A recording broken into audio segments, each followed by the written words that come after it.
Do you know where more than 50% of the world's pigs are currently raised? Yes, it is none other than China, with a consumption of more than 700 million pigs per year. This also shows that Chinese people love to eat pork more than any other country. There are many breeds of pigs raised in this country with outstanding advantages in terms of growth and meat quality. Chinese farmers also implement many methods to raise pigs with the aim of training healthy and happy pigs. Today, let's explore with us the journey of a pig from farm to table.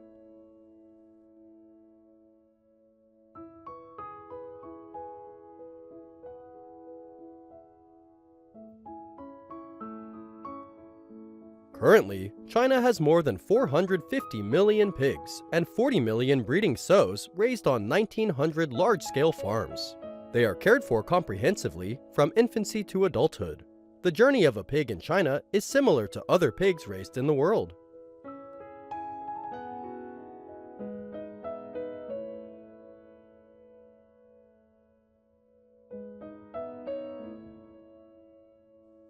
On the farm, sows are kept in separate areas for easy care and reproduction. Popular sow breeds such as Duroc, Landrace, and Yorkshire are often crossbred with other breeds to produce the best quality piglets.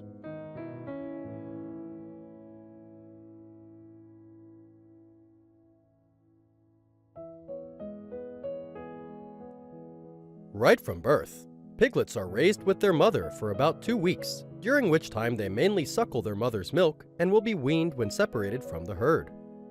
After weaning, piglets will be fed industrial feed. All litters of piglets born at the same time will be raised in one pen with a density of about 50 pigs. This helps farmers easily manage and care for the pig herd.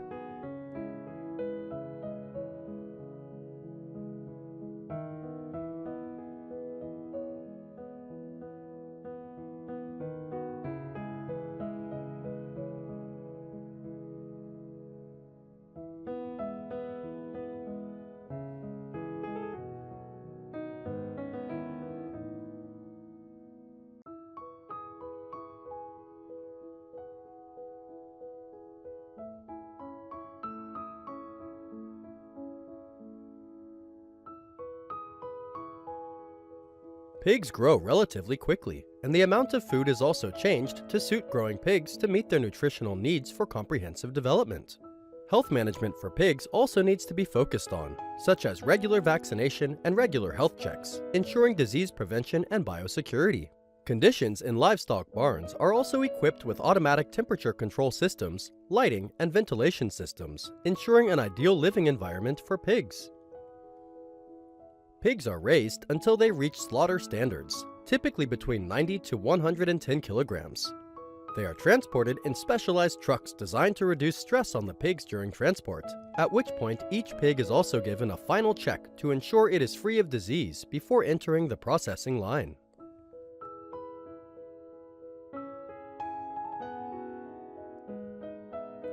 Inside the farms, pigs go through automated slaughter lines to ensure efficiency and humaneness. The slaughtering process can be done by human workers or by high-tech equipment such as robots, depending on the processing plant. The pork carcasses are processed and graded according to food safety standards. To deliver fresh pork products, distributors use a cold chain transport network that maintains a stable temperature from slaughterhouses to retail stores and supermarkets, where Chinese consumers can buy fresh meat according to their preferences and needs.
Pork has long been an indispensable part of Chinese cuisine.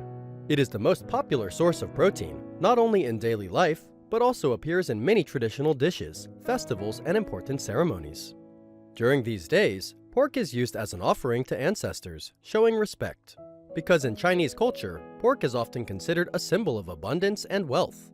Pork can be processed into many dishes with different cooking methods, such as braised pork, sweet and sour pork ribs, or roast pork, to suit the taste of the community in each region. Similar to other meats, pork is very high in protein, providing all the amino acids needed by the human body. It is also rich in vitamins and minerals such as vitamin B, iron, and zinc, which help boost energy and the immune system. Lean or low-fat meat is used in diets while still ensuring nutrition. Because of its versatility in culinary processing, pork is very popular in China and some Southeast Asian countries.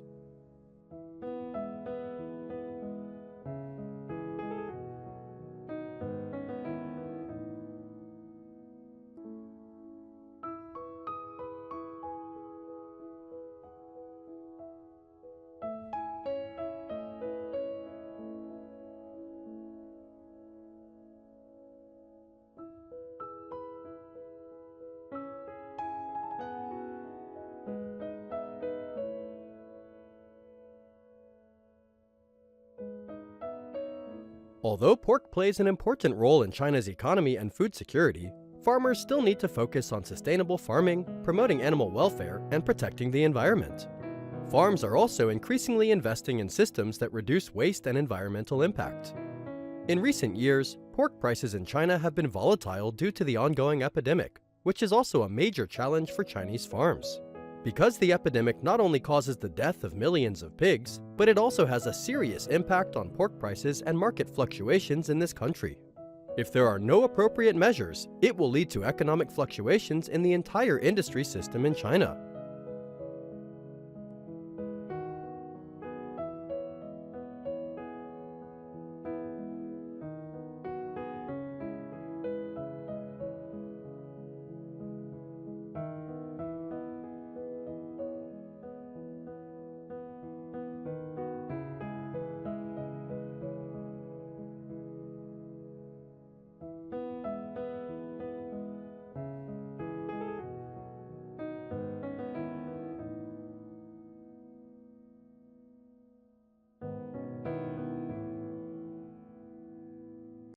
Hello everyone! Today, we will explore a unique profession that is becoming a new trend in agriculture: raising toads. Sounds strange, right? But do you know that this toad has an unimaginable value and brings huge income to Chinese farmers? Watch this video to decode the secret.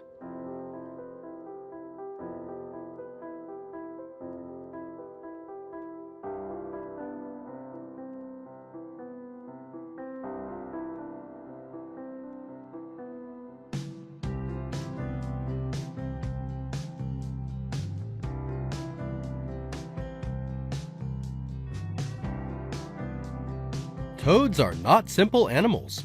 They possess many medical and economic values that you may not know. For example, toad venom is used in traditional Chinese medicine to treat diseases such as cardiovascular disease, high blood pressure, and neurological problems. Moreover, toad meat is also a specialty dish, rich in nutrients, and is favored by many people. Even toad skin and other parts such as liver and heart can be processed into medicine. It is not an exaggeration to say that the entire toad body can become a valuable economic product. In fact, toad venom can cure hundreds of diseases and is the main ingredient of many precious medicines. This explains why toad farming is increasingly developing and becoming an attractive source of income for farmers.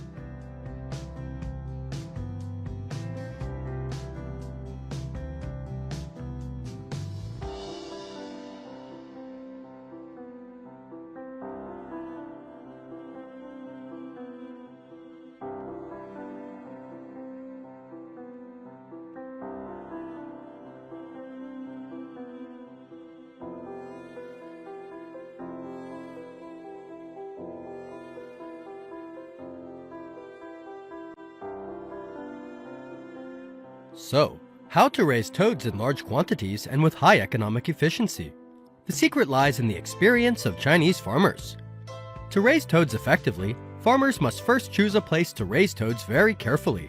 It is best to choose a place with a clean water source, good drainage, and shade to avoid direct sunlight. Toads are animals that prefer the dark. They often hide during the day and only appear at night. Therefore, the breeding place needs to have appropriate sun protection and insulation measures to create an ideal living environment for toads, avoiding stress and disease. One of the important factors when raising toads is choosing breeds. Only healthy toads with no signs of disease should be selected for breeding. In particular, when buying toad breeds, you need to pay attention to their activities and tastes to ensure quality. Toads are omnivorous animals. They can eat small fish, shrimp, worms, insects, etc. Farmers can use synthetic animal feed from these ingredients to ensure nutrition for toads.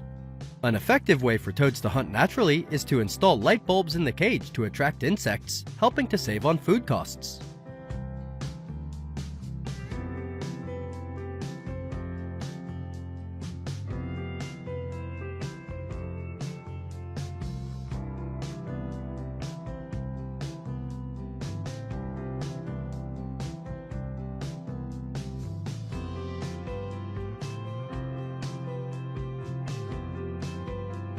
But raising toads is not that simple.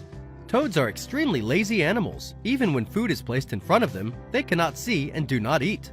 Therefore, smart farmers have installed automatic feeding machines, which help food move continuously, stimulating toads to eat more.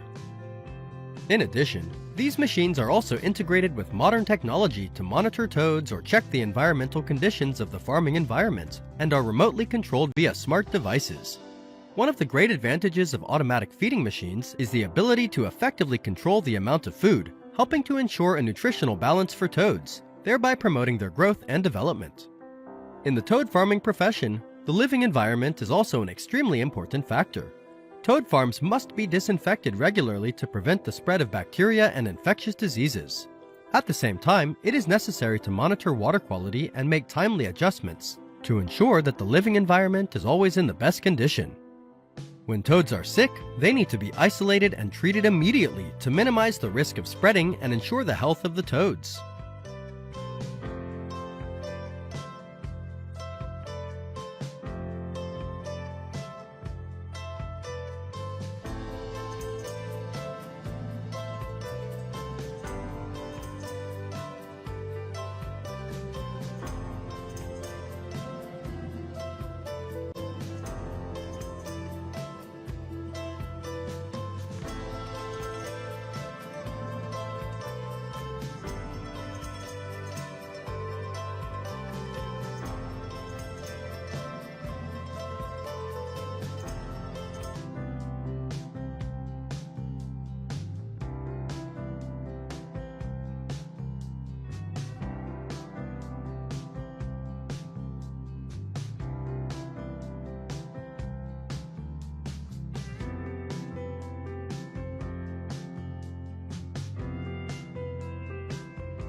Toads can shed their skin.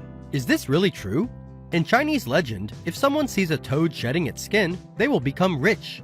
If you don't believe it, discover this secret. The growth rate of toads is extremely fast. When they are adults, farmers will start harvesting their venom and skin. Toad skins can age in less than half a month after molting and can begin to molt again. However, harvesting toad skins is not easy because they usually molt at night when humidity is high. After molting, toads will eat the skins, making them rare. After much research, Chinese farmers have now found a more efficient way to collect toad skin. Harvesting toad venom is not an easy task. Farmers harvest by clamping the toad's posterior ear gland, which, when pressed, releases a milky white liquid. This process must be done carefully to avoid getting venom in the eyes. Toad venom can be harvested about every 4 weeks, and it takes up to 1,500 toads to produce 0.6 kilograms of venom. And if used properly, toad venom is extremely effective in fighting poison with poison.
In recent years, the price of toads has skyrocketed from about $40 to $55 to $1,000 per toad, an extremely impressive number.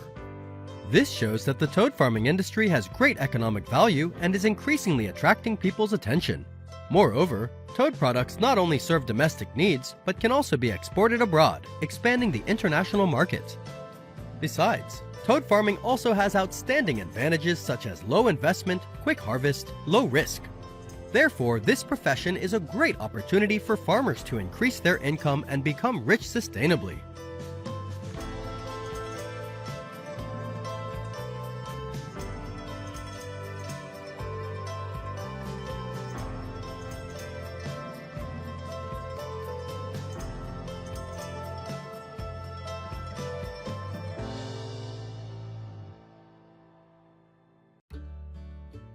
Did you know that with an output of up to 334,215 tons of eels per year, China is emerging as the world's leading country in the eel farming industry? And the special thing is, the eel farming method here can be 100 times more effective than the traditional method. It sounds unbelievable, but it's true. So, what makes the eel farming model in China so outstanding? Let's find out in this video to discover the secrets from professional eel farmers.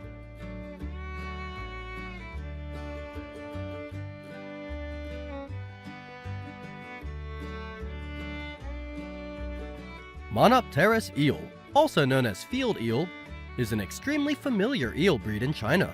Eel dishes are not only delicious, but also extremely nutritious, especially when processed into fragrant grilled dishes.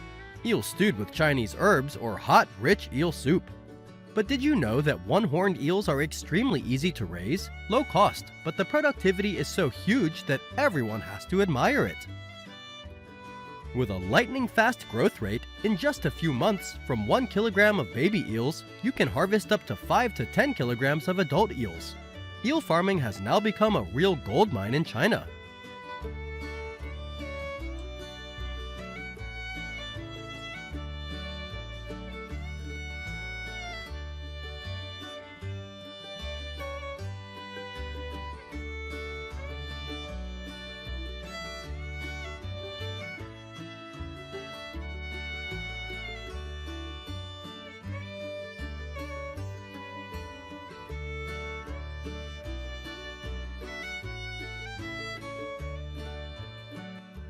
So, why is the eel farming model in cages so popular? The secret is that the Chinese have optimized every step in the farming process. The cages are made of knotless polyethylene mesh, with extremely small mesh sizes of only 0.3 to 0.5 centimeters, which are both sturdy and effectively anti-corrosive. Thanks to this design, the eels are protected from adverse environmental factors, while ensuring a clean water source. The cages are placed 1 meter apart and about 10 to 15 meters from the shore to create a comfortable living space for the eels. In particular, the bottom of the cage does not touch the mud, maintained at a depth of 30 to 80 centimeters, helping the water circulate stably and minimizing the risk of disease. In addition, planting aquatic plants such as water hyacinth or peanuts around the cage not only cleans the water, but also creates a natural living environment, helping the eel reduce stress and grow healthily.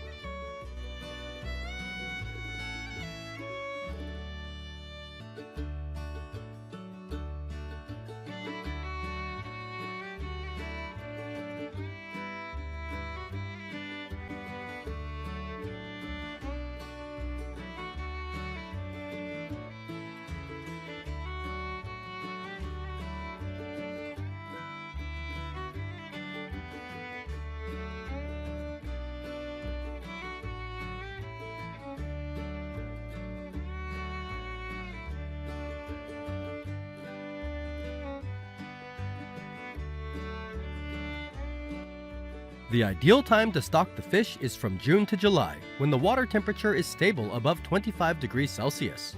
After releasing the breed, in the first 3 to 5 days, the farmer will feed the eel with chopped earthworms or zooplankton so that the eel can quickly get used to the new environment.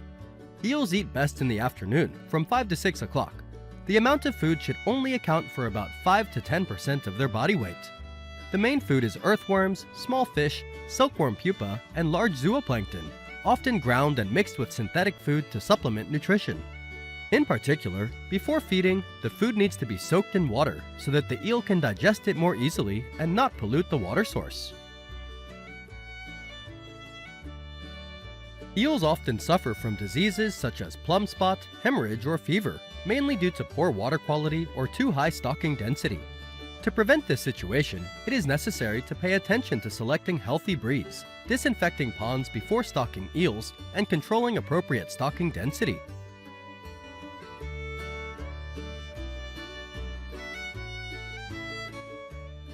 With a rapid growth rate, after only 6 months, eels can reach harvest weight and be sold for about $8 per pound. Some large farms in China now supply hundreds of kilograms of eels per day, bringing stable revenue and high profits.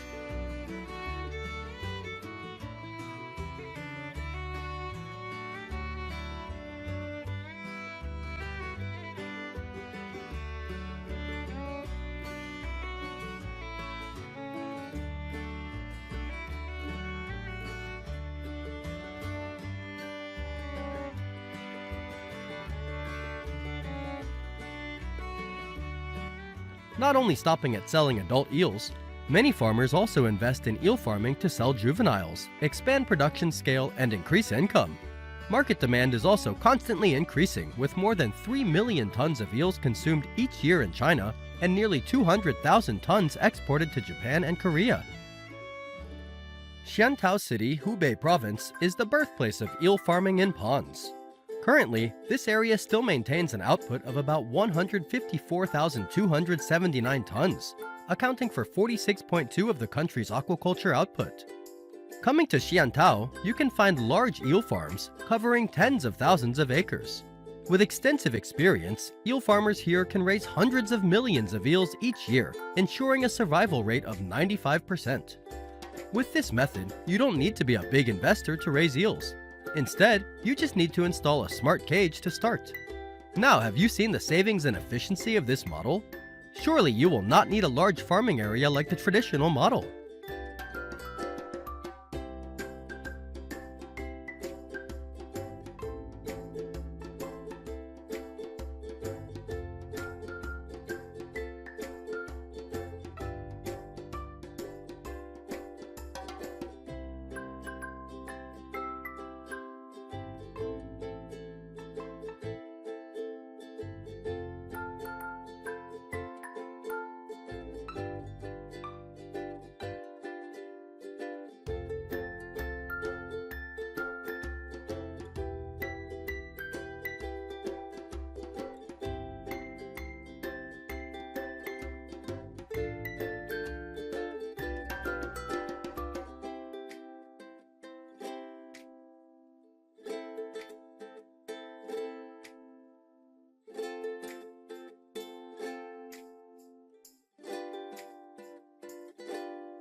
The eel cage farming model in China not only brings high economic efficiency, but also contributes to the sustainable development of the aquaculture industry. With modern methods and scientific care techniques, Chinese farms have proven that with just creativity and effort, they can turn eel farming into a booming industry. What do you think about the eel cage farming model? Is this an effective way to help farmers change their lives? Please share your opinion in the comment section.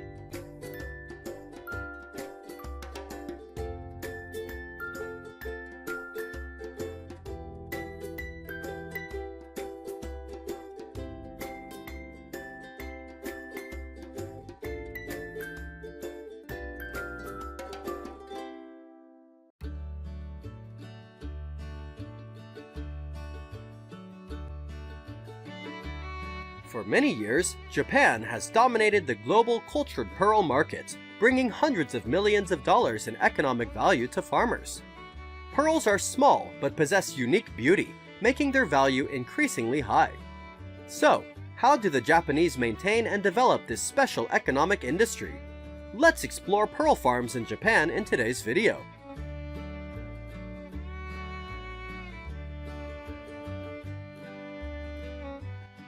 Oysters and freshwater mussels have a natural defense mechanism, secreting nacreous substances to cover foreign objects that enter inside, thereby forming pearls. But unfortunately, not all oysters or mussels contain pearls, and finding natural pearls is very difficult.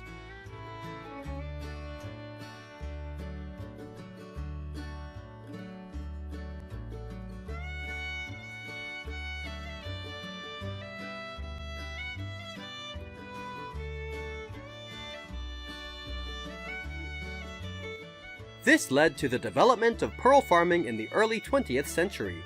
Kokichi Mikimoto, the father of the modern pearl industry, succeeded with the Pinctada Fukata oyster, also known as the Akoya pearl oyster.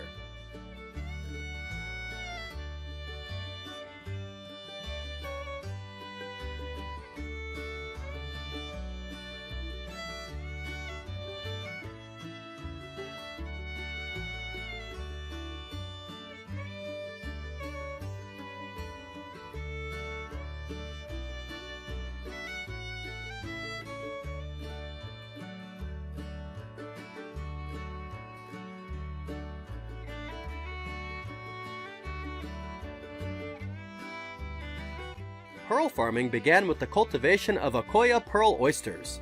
Most of them were raised artificially, then the healthiest were selected for further care. When the oyster larvae developed into juveniles and reached a size of 2 to 3 millimeters, they were transferred to fine mesh cages and suspended on aquaculture rafts in the natural ocean. Young oysters grow by eating natural plankton, but they often stick together into balls. Therefore, fishermen will have to split the shell and remove the rest so that the oysters can grow better.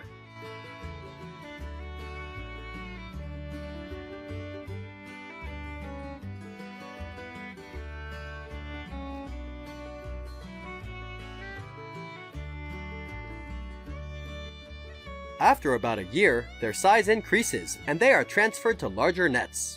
2 years later, they are transferred to mother oyster nets, continuously removing the attached organisms to promote growth.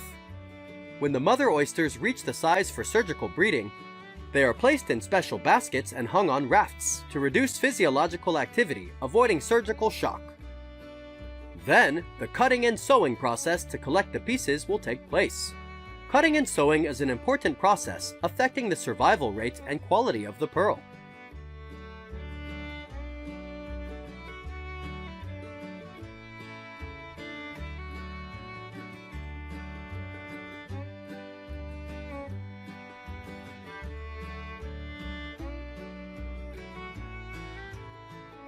The work of inserting the nucleus into the mother oyster usually begins from April to October, when the water temperature becomes warmer. Before implanting the nucleus, the mother oyster is opened with special equipment. The implantation process involves inserting a piece of shell and nucleus into the mother oyster's gonad, which secretes nacre to create pearls.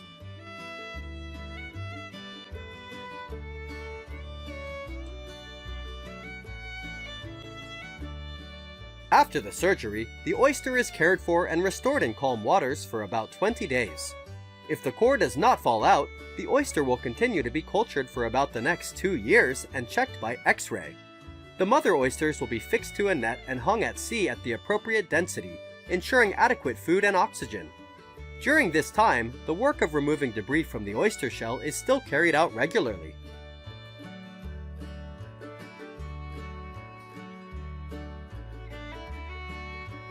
December to January, when the sea temperature drops below 13 degrees Celsius, is the ideal time to harvest pearls, because this is when the pearls have the most beautiful luster. However, of the 100,000 oysters harvested each year, only about 5% produce high-quality pearls.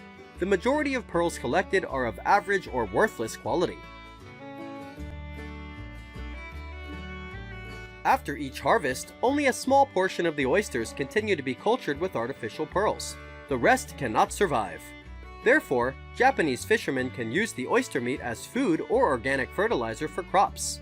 In addition, the oyster shells are not wasted. They can be made into jewelry or buttons called mother of pearl. Shell parts that are not suitable for mother of pearl can be crushed into chicken feed, helping to supplement calcium. These methods will limit the negative impact on water quality and the environment around the farm.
Akoya pearls are famous for their luster and variety of sizes.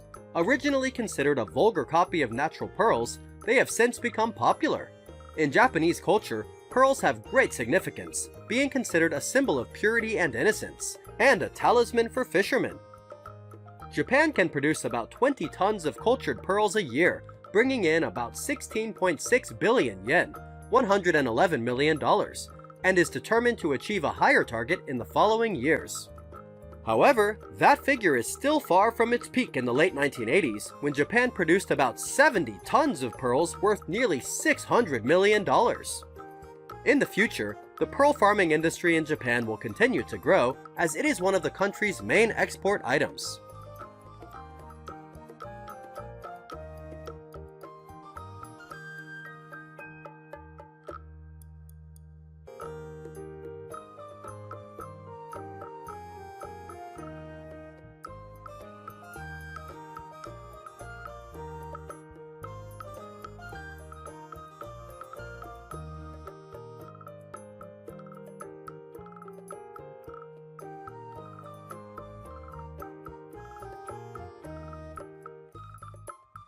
The pearl farming industry in Japan is still bringing positive values to the national economy.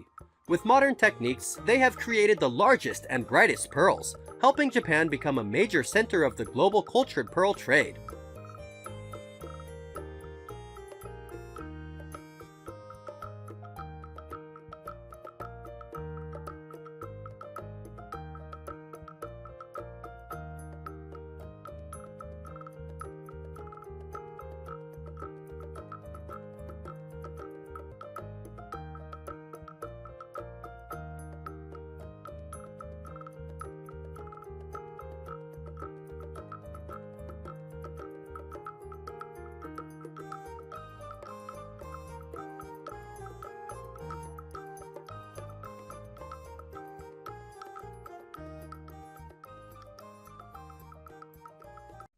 Looking from the air, we can see the rice fields in a wonderful green color.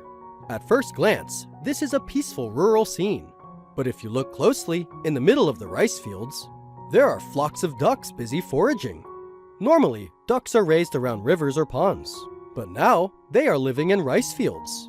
Is this a new form of farming? Let's find out in this video.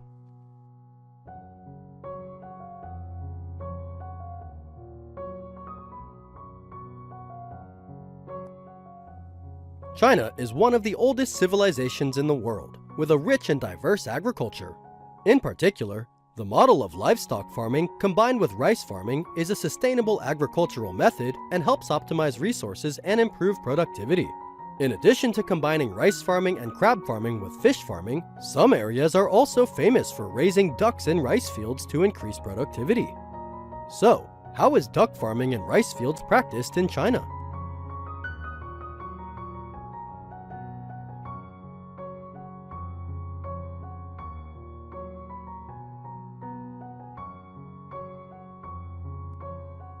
Rice duck farming involves releasing ducks into rice fields, where they coexist symbiotically with the rice plants. The ducks eat insects, weeds, and leftover grains, while their droppings act as natural fertilizer for the rice plants. It has been practiced for centuries in China, most notably in Heilongjiang and some provinces in northern and southern China. Tonghe County, Heilongjiang Province is the most developed area for duck farming combined with rice cultivation. The area has 1.6 million mu of ecological rice fields, in addition to fish rice, crab rice, shrimp rice, and other farming and livestock models. There are also about 10,000 mu of rice fields combined with organic duck farming. Flocks of ducks grazing on the rice fields have become a force to protect the fields and contribute to the production of organic rice.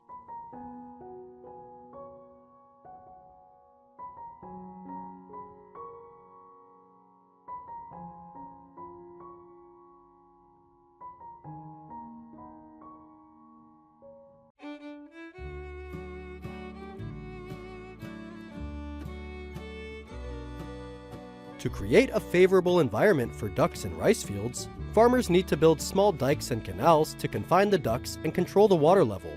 The fields are also checked to ensure that there are no toxic chemicals before releasing the ducks. Not all duck breeds can be grazed in the fields. Fishermen often choose local duck breeds because of their adaptability and productivity. They usually release 150 to 200 ducks per hectare. Ducks are not released immediately after transplanting, but about 2 weeks after transplanting rice to avoid damaging the seedlings. Usually, ducks are allowed to move in the fields during the day and are herded to shelters at night.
After the rice is ripe, it will be harvested, and the ducks, which have a longer growing period, will continue to be released in the field after the rice is harvested. Because after the rice is harvested, there will be many grains scattered on the field, becoming a source of food for the ducks.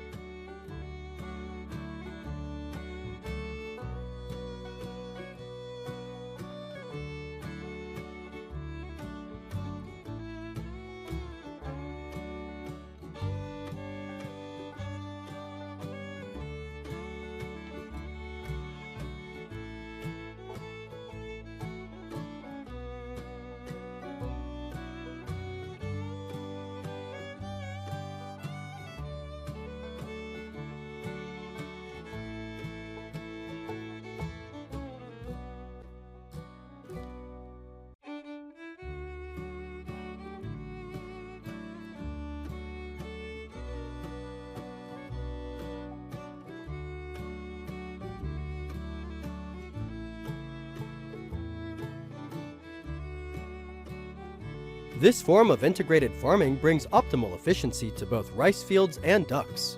Thousands of acres of rice fields are cultivated using organic and ecological methods. Pest control and weeding are mainly done by ducks without using chemicals or herbicides. The fields use organic fertilizers, which not only improve the quality of rice, but also help protect the soil. Many people believe that raising ducks in rice fields will reduce productivity because they will eat the rice. However, if raised properly, ducks will not eat rice leaves, and their bodies during the adult stage will not crush or knock over the young and fragile rice plants. During the process of ducks growing and the rice grains starting to ripen, ducks will eat the rice grains, so farmers usually do not release ducks into rice fields at this time. The problem of weeds is no longer a challenge for farmers, because when the rice plants grow strongly, weeds will have difficulty growing. Ducks produced using the duck rice method provide excellent quality meat and eggs. Often promoted as organic, they are sold at a higher price than intensive farming operations. Each crop, Chinese farmers sell higher quality duck eggs, duck meat, and rice, and their profits increase.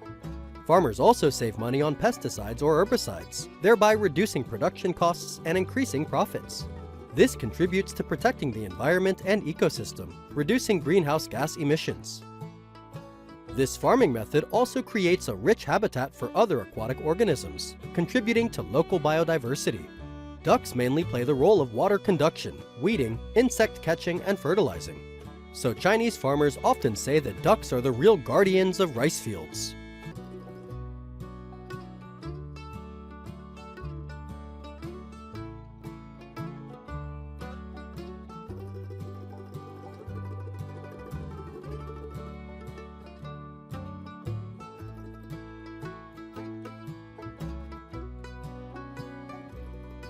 Not only in China, the model of raising ducks combined with rice fields is also popular in Southeast Asia, such as Vietnam and Thailand. We have just discovered how Chinese farmers combine duck and rice farming models. How do you feel? Leave your comments below to let us know.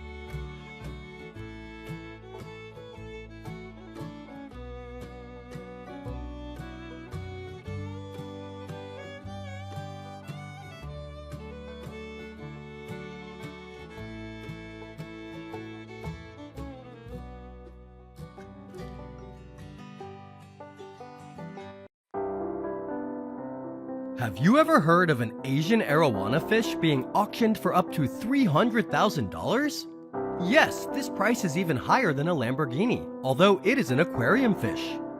It seems that raising aquarium fish is a hobby of humans, but surprisingly, it has become a big industry in recent years. There are even farms that only raise rare fish species for the rich. So, today, let's explore the most expensive fish farms in the world.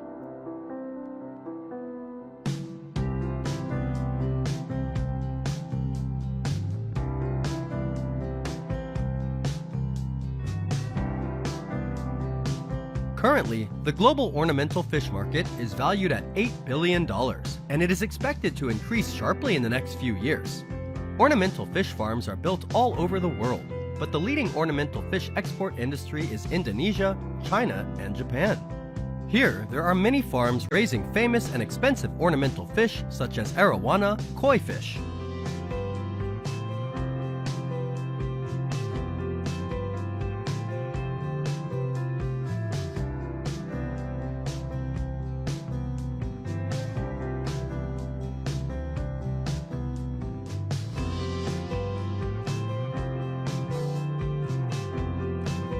Japan is the most famous country for its colorful koi fish, which are often raised for the purpose of beautifying and decorating the house. We often see colorful fish tanks in houses, cafes, and restaurants to create a beautiful space. The more unique the color of the fish, the higher the price. This fish is often sold for $10,000 to $50,000 depending on the species.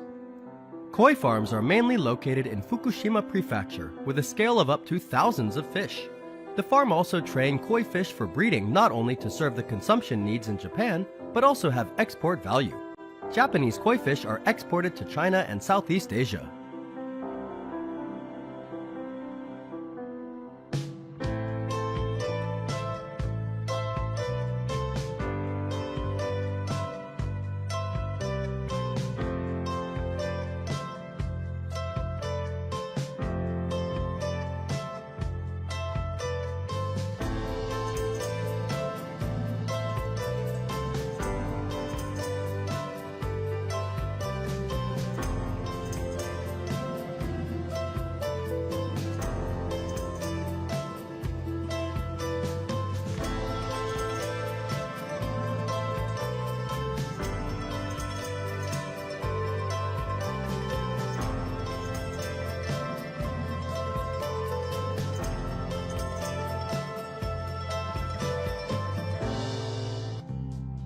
There are about 100 different varieties of koi fish today, but the most expensive and sought after are the kohaku, sankei, shawa, and other rare varieties. The most valuable koi fish can be sold for hundreds of thousands of dollars, especially high-quality koi fish that have won competitions, exhibitions, or auctions. Although koi fish farms can produce thousands of ornamental fish each year, it is still not enough to meet the increasing consumption demand, especially in modern times when the demand for beauty or decoration increasingly developed mind. So, what is the meaning of koi fish that makes so many people like to raise them?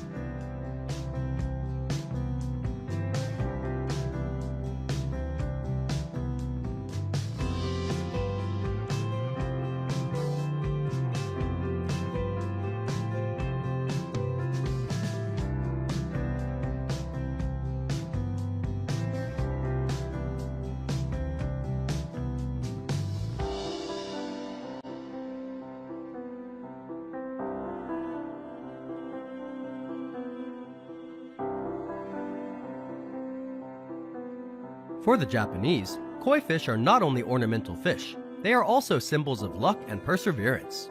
Especially in Chinese culture, koi fish also symbolize success and constant effort. Also, due to tradition, the demand for quality koi fish is very large, especially among wealthy collectors, thereby contributing to the reputation and high price of this fish.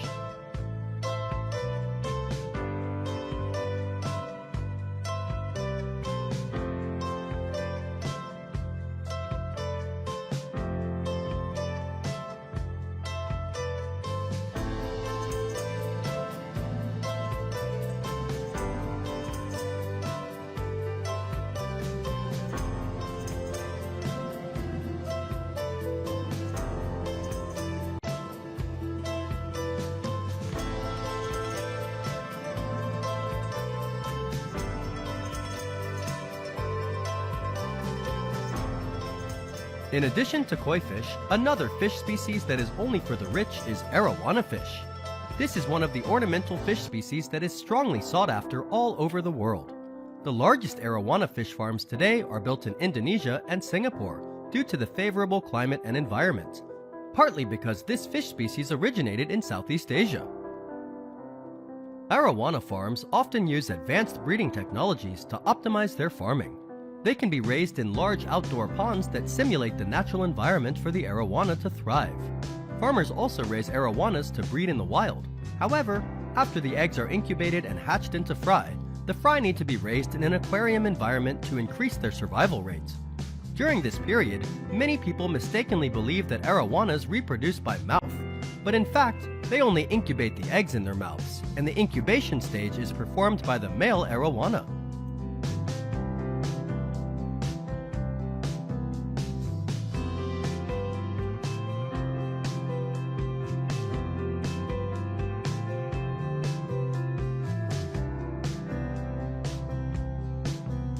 Today, the arowana has become part of the Asian luxury goods market, contributing to the economies of many countries. Wealthy collectors are willing to pay large sums for rare and unique arowana individuals, making the trade extremely profitable. Especially in the Chinese market, most wealthy families keep a few arowanas in their homes, believing that they bring good luck and prosperity. The arowana industry has created jobs and economic stability for hundreds of thousands of people in Asia. In addition, related industries such as aquarium production and fish food production have also benefited from the popularity of arowanas.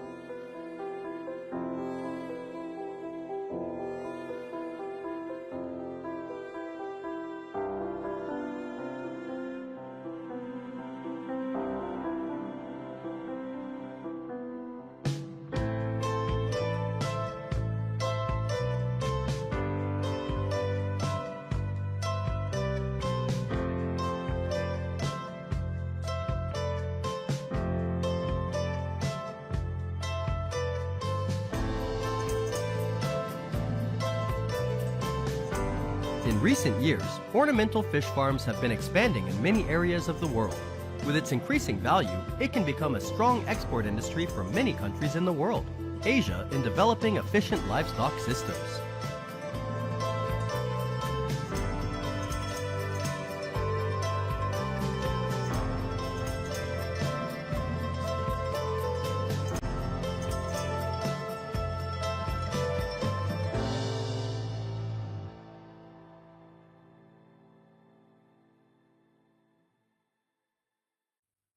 The United States is one of the countries with the largest livestock industries in the world, with tens of millions of cattle, of which dairy cows account for more than 9 million. The dairy industry is one of the important industries in the United States, so it leads to the development of the dairy farming industry. On farms, farmers apply special care tips to help dairy cows stay healthy and produce more milk. So, today, let's explore with us the secret tips for caring for dairy cows on farms in the United States.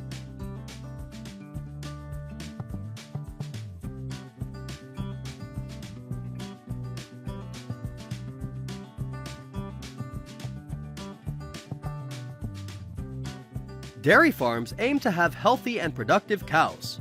To achieve this, farmers need to monitor the cow's fertility, health, and milk production. This may sound easy, but it is challenging to implement. Therefore, depending on the farm, farmers apply different methods.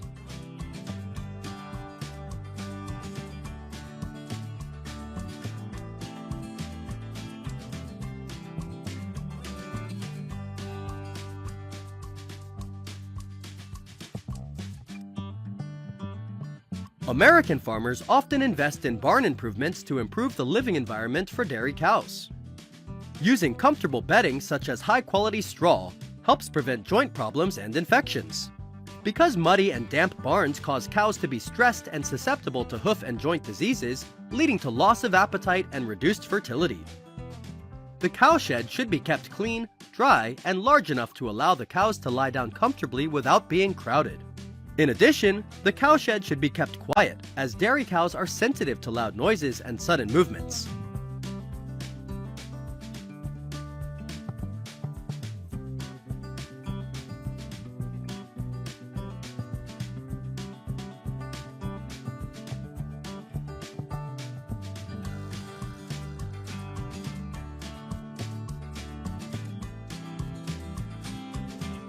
Ventilation is also important on dairy farms in the US, as it helps prevent respiratory diseases and keeps cows comfortable. Cows are susceptible to heat stress, which can lead to reduced milk quality. So, some farms use fans and misters to keep them cool and ensure shade when they are outdoors. One of the tips for caring for dairy cows in the US is to keep cows in small groups, not to shake the herd too much because that also causes stress for cows.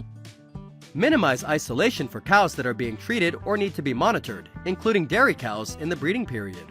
Keep a close distance from other cows to reduce stress for dairy cows that need to be monitored.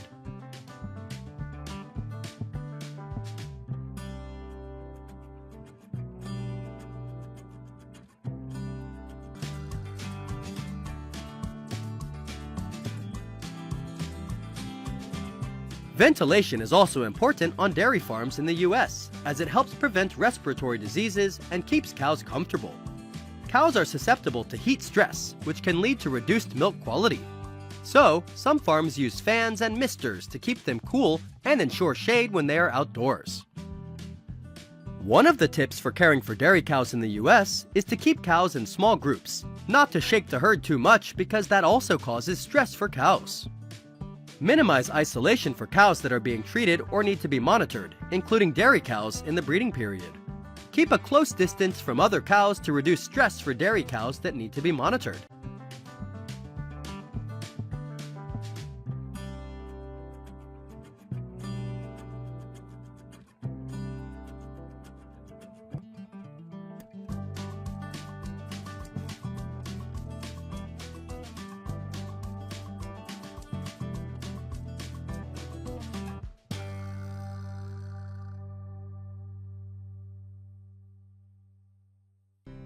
Providing nutritious feed is also one of the important tips for taking care of dairy cows, as well as milk production process.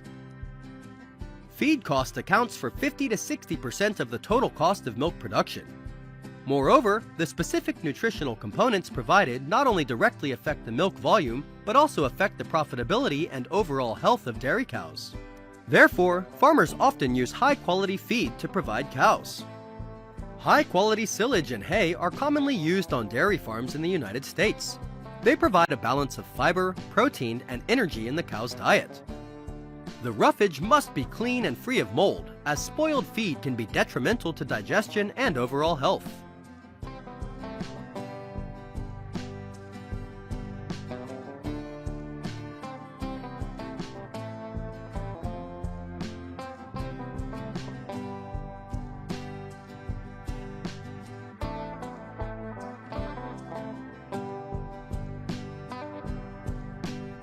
American farmers also need to ensure that cows have enough water each day to produce milk. High-quality dairy cows can drink up to 100 liters of water per day. Therefore, it is important to ensure that there is enough space around the water trough, especially during peak hours, so that all cows have the opportunity to drink without competition. Provide clean water to ensure that the water is free of contaminants such as algae and bacteria. Clean water improves digestion, which is essential for milk production.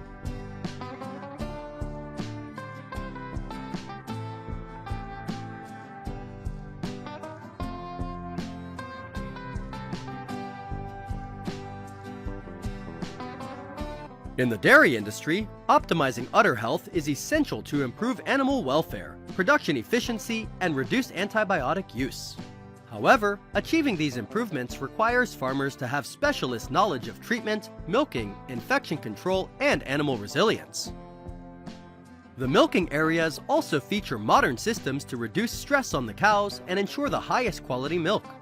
Each high-quality dairy cow can produce around 45 liters of milk per day, and the milking systems are also regularly cleaned to prevent bacterial contamination, which can reduce the quality of the milk.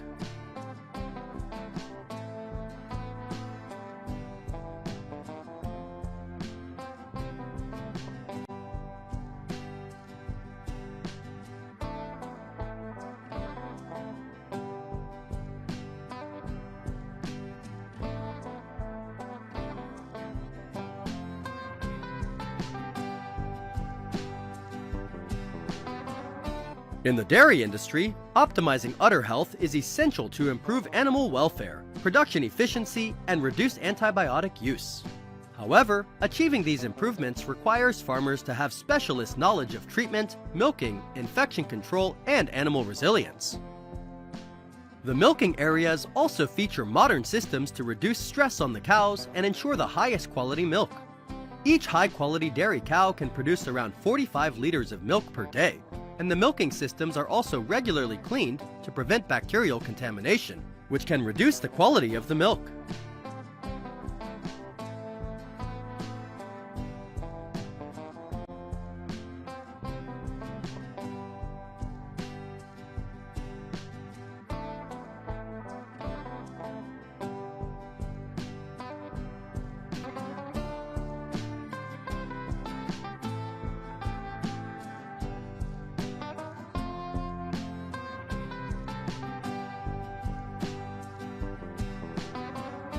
In the dairy industry, optimizing udder health is essential to improve animal welfare, production efficiency, and reduce antibiotic use. However, achieving these improvements requires farmers to have specialist knowledge of treatment, milking, infection control, and animal resilience. The milking areas also feature modern systems to reduce stress on the cows and ensure the highest quality milk. Each high-quality dairy cow can produce around 45 liters of milk per day, and the milking systems are also regularly cleaned to prevent bacterial contamination, which can reduce the quality of the milk.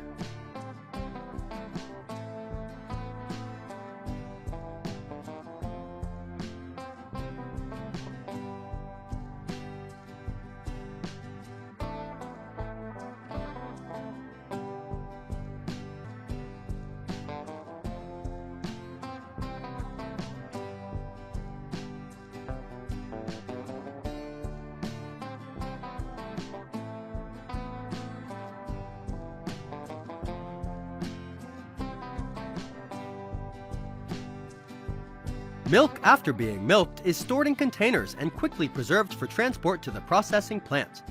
Milk should only be transported on the same day to ensure high quality.